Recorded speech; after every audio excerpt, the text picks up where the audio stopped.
आज के online class में आप सभी का स्वागत है। आज का टॉपिक जो है वह आपका एक प्रश्न पत्र होता है, परिमाणात्मक पद्धतियाँ, उसकी हम लोग बात करेंगे। और उस परिमाणात्मक पद्धतियाँ के अंतर्गत, क्वांटिटेटिव मेथड्स के अंतर्गत एक चैप्टर इसके पहले हम लोग बात कर चुके हैं वर्णखंड की। आज हम लोग दूसरे टॉपिक की बात करेंगे, श्रेणी की। श्रेणी क्या है हम लोग पहले देखेंगे, श्रेणी क्या है या अनुक्रम सीक्वेंस क्या है, श्रेणी के प्रकार क्या है और समांतर श्रेणी। स्पेशली आज हम लोग जो बात करेंगे वो इतने कम समय में केवल समांतर श्रेणी पे ही फोकस होगा। तो चूंकि श्रेणियाँ 3 है, अभी हम लोग बात करते हैं। तो सबसे पहले हम लोग आते हैं कि श्रेणी क्या है, अनुक्रम सीक्वेंस क्या है। जो उसके नाम से देखिए स्पष्ट हो रहा है, सीक्वेंस। सीक्वेंस का मतलब हुआ कि जब कोई चीज एक क्रमिक ढंग से लगी हुई है, एक सुव्यवस्थित ढंग से सजाई गई हो, तो सीक्वेंस में आती है। तो संख्याओं का एक ऐसा समूह, संख्याओं का ऐसा व्यवस्थित तरीका जो किसी एक व्यवस्थित प्रतिबंध के अंतर्गत रखा गया हो, व्यवस्थित प्रतिबंध के अंतर्गत या व्यवस्थित सूत्र के अंतर्गत उसको बनाया गया हो, वह श्रेणी कहलाता है। जैसे 1 2 3 4 5 6 यह एक श्रेणी है, इसलिए कि इसमें जो संख्याएं हैं वह क्रमिक रूप से एक बढ़ते हुए, एक के बाद 2, 2 के बाद 3, 3 के बाद 4, 4 के बाद 5, 5 के बाद 6, एक क्रमिक ढंग से बढ़ती हुई है। ऐसा नहीं कि 1 के बाद 3 आ गया, 3 के बाद 2 आ गया, इस तरह अस्त व्यस्त से नहीं है। बिल्कुल उनका पैटर्न एक निश्चित है कि एक क्रमिक एक एक इकाई आगे बढ़ रही है। इसी तरह जैसे 2 4 6 8 यह भी एक श्रेणी होगी, इसलिए कि यहाँ भी संख्याएं जो है क्रम से, यानी 2 की वृद्धि होती जा रही है। 2 में 2 जुड़ा, 4 में 2 जुड़ा, इस तरह बढ़ती जा रही है। लेकिन अगर हम ये कहें 1 2 3 6 8, यह सीरीज नहीं, यह सीक्वेंस नहीं, इसलिए कि यहाँ पर पहले तो एक की वृद्धि हो रही थी, फिर यहाँ 3 की वृद्धि हुई, यहाँ 2 की वृद्धि हुई, यानी इसका कोई एक निश्चित पैटर्न नहीं है। तो संख्याओं का एक सुव्यवस्थित समूह जो एक निश्चित प्रतिबंध के अंतर्गत व्यवस्थित रहता है, वह सीक्वेंस कहलाता है। और जब हम लोग इसमें एक उदाहरण हम लोग दे सकते हैं, ऐसा भी हो सकता है 2 4 8 16 32, 2 के गुणे में बढ़ रहा है, यह भी एक व्यवस्थित प्रतिबंध के अंतर्गत है, इसलिए यह भी श्रेणी है। अब हम लोग बात करते हैं कि अनुक्रम है। श्रेणी क्या है? अगर इसी चीज को, जो ये सीक्वेंस है, इन सीक्वेंस को हम प्लस या माइनस के रूप में लिखते हैं, योग की क्रिया के रूप में या अंतर की क्रिया के रूप में लिखते हैं। जैसे 1 + 2 + 3 + 4 + 5, तो यह श्रेणी कहलाती है। इसी प्रकार 2 + 4 + 8 + 16 + 32 यह श्रेणी कहलाएगी। तो श्रेणी अनुक्रम होगा जब हम जो संख्याओं का ऐसा जो सुव्यवस्थित तरीका या प्रतिबंध, एक ऐसा पैटर्न जिसके अंतर्गत जो संख्याएं रखी गई हैं वो एक निश्चित प्रतिबंध के अंतर्गत, एक निश्चित सूत्र के अंतर्गत रखी गई हैं, वह श्रेणी या अनुक्रम कहलाता है। अब हम लोग कहते हैं श्रेणी के प्रकार। श्रेणी कितने प्रकार की है? जो सिलेबस निर्धारित किया गया है वह है, श्रेणी जो हम लोग पढ़नी है 3 प्रकार की है। पहला है समांतर श्रेणी, दूसरा है गुणोत्तर श्रेणी,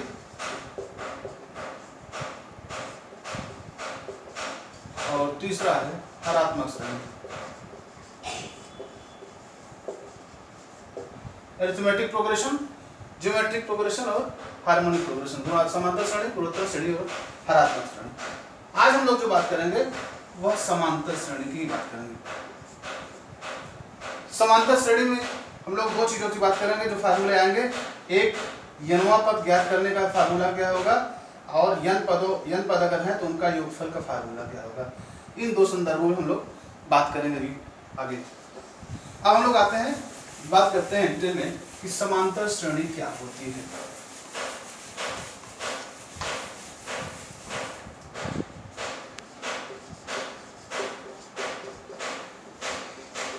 हम लोग जान चुके हैं श्रेणी संख्याओं का एक सुक्रमबद्ध तरीका होता है जो एक निश्चित पैटर्न के अंतर्गत व्यवस्थित रहता है।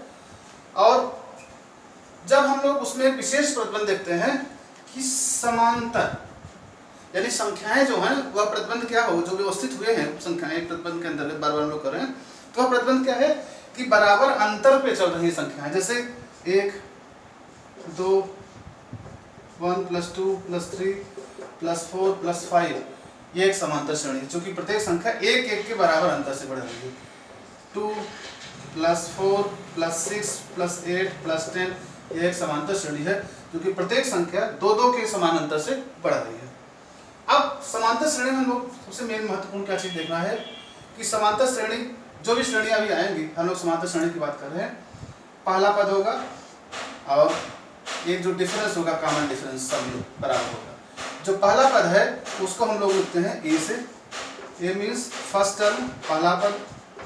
और जो कॉमन डिफरेंस है, जैसे यहाँ पे 2 का डिफरेंस है, तो इसको हम लोग लिखते हैं सार्वंतर या कॉमन डिफरेंस, इसको हम लोग डी से लिखते हैं। ए से लिखा जाएगा पहला पद और सार्वंतर को लिखा जाएगा डी से।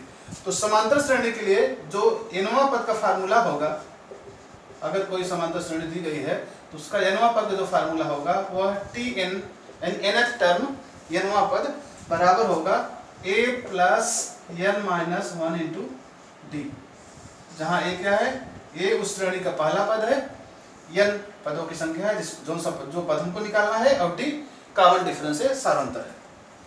आइए हम लोग एक एग्जांपल देखते हैं।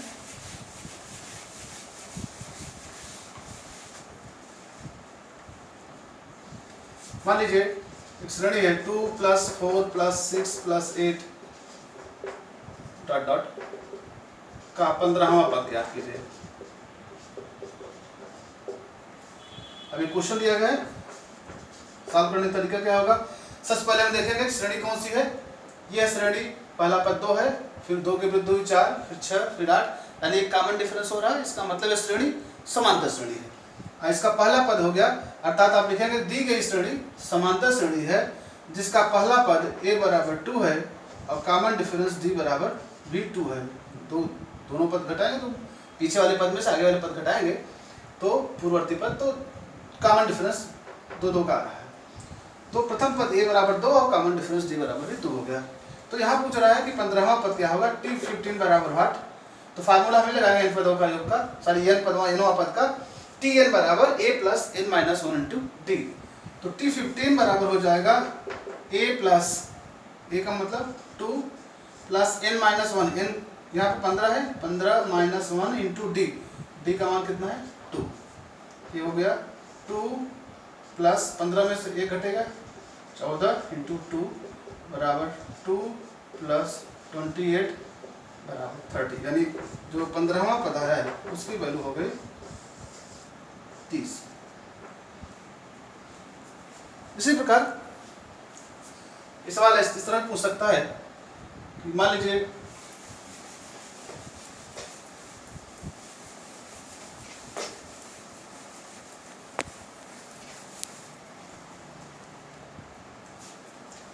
वन 4 7 ... का कौन सा पद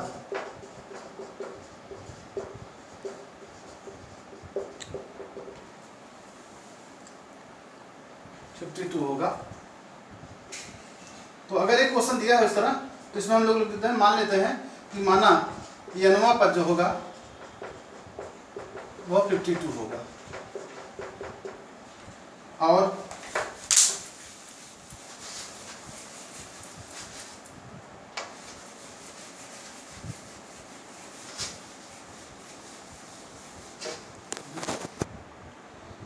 इस सॉल्व करने के लिए हम मान लेते हैं माना nवां पद 52 होगा। अब ये श्रेणी दी गई श्रेणी एक समांतर श्रेणी जिसका पहला पद a = 1 है और कॉमन डिफरेंस कितना है, d = 3 है। तो हम कह रहे हैं nवां पद 52 होगा, यानी इसका मतलब Tn की जो वैल्यू है वो 52 होगी और n बराबर हमको निकालना है। nवां पद का मान दे रहा है, n की वैल्यू निकालना है, यानी वो कौन सा पद है। तो Tn बराबर क्या होता है, a + n - 1 × d बराबर दे रहा है 52। a आपको मालूम है 1, n आपको नहीं मालूम है, n - 1, कॉमन डिफरेंस आपको 3 मालूम है, बराबर 52। तो n - 1 × 3 बराबर 52 - 1 बराबर 51। अब 3 यहाँ गुणा के रूप में है तो यहाँ आ जाएगा भाग के रूप में, यानी n - 1 बराबर 51/3 यानी 17। तो n बराबर 17 + 1 = 18, यानी n बराबर वह 18वां पद होगा जिसकी वैल्यू 52 होगी। अब हम लोग आते हैं कि अगर हमको मालूम है कोई समांतर श्रेणी दी गई है तो हम उस श्रेणी के n पदों का योगफल कैसे ज्ञात करेंगे। तो जिस तरह समांतर श्रेणी के nवां पद निकालने का फार्मूला Tn बराबर a plus n minus 1 into D है, इसी प्रकार n पदों का योगफल ज्ञात करने का जो फार्मूला होता है उसको हम लोग Sn से, summation of nth term, Sn बराबर n by 2a plus n minus 1 into D, ये फार्मूला है, इसको बिल्कुल दिमाग में रखेंगे। तो समांतर श्रेणी दो फार्मूले आपको आ रहे हैं, एक nवां पद निकालने के लिए Tn बराबर a plus n minus 1 into D, और एक n पदों का योगफल दिया होगा। जब योगफल कहेगा तो उस स्थिति में Sn बराबर हो जाएगा n बटे 2 into 2a plus n minus 1 into D. एक सवाल हम लोग ले लेते हैं कि मान लेते हैं कोई एक श्रेणी है, इसको मिटा देते हैं,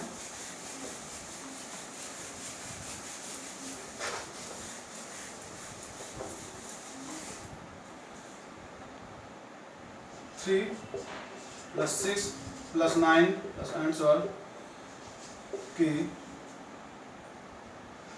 20 पदों का योगफल ज्ञात कीजिए।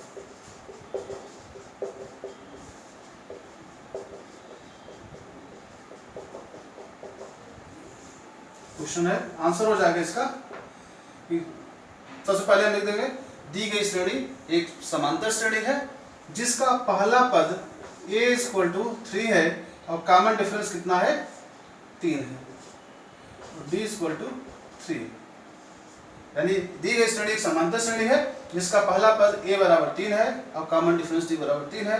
अतः इसके n 20 पदों का योगफल, जो कि हमको सूत्र जो मालूम है वह सूत्र है Sn बराबर n बटे 2a plus n minus 1 into D होता है। तो यहाँ पर n बराबर कितना है 20 पदों का योगफल पूछ रहा है, तो n बराबर 20। इसका मतलब हो गया कि यस 20 बराबर 20, जहाँ जहाँ n है वहाँ 20 लिख दिया, n बटे 2 है तो 20 बाई 2 a का मान कितना है 3 है, यहाँ पर 3 प्लस n माइनस n का मान 20 है, तो 20 माइनस 1 इंटू डी का मान 3 है। इसको सॉल्व कर लीजिए, बहुत सरल है। 20 में से 2 ये कैंसिल होगा, 10 बचेगा, 10 यहाँ 2 तिहाई 6 होगा, प्लस 20 में से 1 घटेगा 19, और 19 में 3 का गुणा हो जाएगा 19 इंटू 3, ये बराबर हो जाएगा 10, 6 प्लस 19 में 3 का गुणा हो जाएगा, ये हो जाएगा 57, और 57 में ये 6 आपका जुड़ जाएगा, ये हो जाएगा 63 इक्वल टू 10 इंटू 63 बराबर 630, आपका आंसर हो जाएगा। यानी S20 जो होगा 20 पदों का योगफल जो होगा वह हो जाएगा 630। इसी तरह आपके और भी बड़े सवाल पूछ सकते हैं, कोई भी एग्जाम्पल पूछ सकता है, कोई भी सवाल दिया होगा उसमें पूछेगा इसके 10 पदों का योगफल क्या होगा, इसके 20 पदों का योगफल क्या होगा। तो जो पद पूछेगा वहाँ n बराबर उसको रखेंगे, जैसे यहाँ 20 पदों का योगफल पूछा था तो n बराबर 20 रखा हमने, Sn बराबर n by 2a plus n minus 1 into d, a आपका पहला पद है, डी कॉमन डिफरेंस है। सिंपल इसी फार्मूले में रख दीजिएगा, आपका आंसर तुरंत क्लियर होकर आ जाएगा। तो परिमाणात्मक पद्धति है कि आज के प्रश्न पत्र में हम लोग समांतर श्रेणी की बात किए, और समांतर श्रेणी में हमने देखा कि 2 फार्मूले आपको दिमाग में रखने हैं जो परीक्षा में आपको पूछे जाते हैं। एक nवां पद निकालने का formula Tn nth term, Tn बराबर a plus n minus 1 into D, जहाँ a प्रथम पद है और d कॉमन डिफरेंस है। और जब वही उसी समांतर श्रेणी के अगर हमको n पदों का योगफल निकालना होगा तो उस स्थिति में सूत्र हो जाएगा Sn बराबर n by 2a plus n minus 1 into D, जहाँ a बराबर प्रथम पद है, d कॉमन डिफरेंस है और n जो है वह पदों की संख्या है। तो इस तरह आप जो भी समांतर श्रेणी से संबंधित कुछ क्वेश्चन और एक्सरसाइज है उसको आप करिए, और फिर हम उस पर बात करते रहेंगे। अगले क्लास में हम लोग गुणोत्तर श्रेणी की बात करेंगे। तब तक के लिए आप लोग रिवीजन करिए। धन्यवाद।